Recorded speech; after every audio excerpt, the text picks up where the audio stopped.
നമസ്കാരം. നോ എഡിറ്റിലേക്ക് സ്വാഗതം. ലോക്സഭാ തെരഞ്ഞെടുപ്പ് ഫലത്തിന് 2 ദിവസം മുമ്പ് രാജ്യത്തെ മുഖ്യധാരാ മാധ്യമങ്ങൾ എക്സിറ്റ് പോളുകൾ പുറത്തുവിട്ടു. എല്ലാ സർവേകളും ഒറ്റ സ്വരത്തിൽ പറഞ്ഞു 350 മുതൽ 400 സീറ്റ് വരെ നേടി BJP അധികാരത്തിൽ എത്തുമെന്ന്. പിന്നീട് എന്താണ് സംഭവിച്ചത്? ഓഹരി വിപണി റോക്കറ്റ് പോലെ കുതിച്ചുയർന്നു. എന്നാൽ തെരഞ്ഞെടുപ്പ് ഫലം വന്നപ്പോൾ മാർക്കറ്റ് അതുപോലെ ഇടിയുകയും ചെയ്തു. പക്ഷേ ഈ 2 ദിവസം കൊണ്ട് വിപണിയിൽ മറിഞ്ഞത് 8 ലക്ഷം കോടി രൂപയാണ്. എക്സിറ്റ് പോൾ വന്നതിന് ശേഷമുള്ള ദിവസം മാർക്കറ്റ് തുറക്കുമ്പോൾ സെൻസെക്സ് കയറിയത് 2500 പോയിന്റാണ്. എന്നാൽ തൊട്ടടുത്ത ദിവസം, അതായത് ജൂൺ 4-ാം തീയതി തെരഞ്ഞെടുപ്പ് ഫലം വന്ന ദിവസം 3500 പോയിന്റ് സെൻസെക്സ് ഇടിയുകയും ചെയ്തു.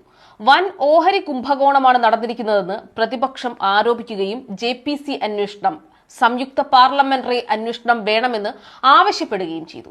മോദിയുടെയും അമിത്ഷായുടെയും ചില പ്രസ്താവനകൾ കൂടി പരിശോധിക്കുമ്പോഴാണ് ഓഹരി വിപണിയിലെ ഈ തിരിമറയ്ക്ക് പിന്നിലെ ചിത്രം വ്യക്തമാവുകയുള്ളൂ. മെയ് 13-ന് NDTVക്ക് നൽകിയ അഭിമുഖത്തിൽ ജൂൺ 4-ന് മുൻപായി ഓഹരി വിപണിയിൽ നിക്ഷേപിക്കാൻ അമിത്ഷാ ജനങ്ങളോട് ആഹ്വാനം ചെയ്യുന്നു. കൃത്യം ഒരാഴ്ച തികയും മുമ്പ്, കൃത്യമായി പറഞ്ഞാൽ മെയ് 19-ാം തീയതി നരേന്ദ്രമോദിയും ഓഹരി വിപണിയെക്കുറിച്ച് പ്രവചനം നടത്തുന്നു. തെരഞ്ഞെടുപ്പ് ഫലം വരുന്ന ദിവസം ഓഹരി വിപണി ചരിത്രത്തിലെ ഏറ്റവും വലിയ നേട്ടം കൈവരിക്കുമെന്നായിരുന്നു അദ്ദേഹത്തിന്റെ പ്രസ്താവന. പക്ഷേ സംഭവിച്ചത് നേരത്തെ സൂചിപ്പിച്ചതുപോലെ വൻ നഷ്ടത്തിലേക്ക് വിപണി കൂപ്പുകുത്തി.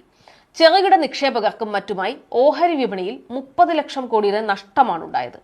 എന്തിനാണ് പ്രധാനമന്ത്രി ഓഹരി വിപണിക്ക് വേണ്ടി, സ്റ്റോക്കുകൾക്ക് വേണ്ടി ഇത്തരമൊരു പരസ്യം നൽകിയത്? അമിത്ഷാ പൊതുജനങ്ങളോട് എന്തിനാണ് ഓഹരി വാങ്ങാൻ ആവശ്യപ്പെട്ടത്?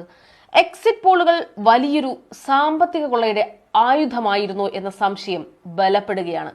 പ്രതിസ്ഥാനത്ത് വരുന്നത് രാജ്യത്തിന്റെ ഭരണാധികാരി ആണ് എന്നതാണ് ഈ വിഷയത്തിന്റെ ഗൗരവം വർദ്ധിപ്പിക്കുന്നത്.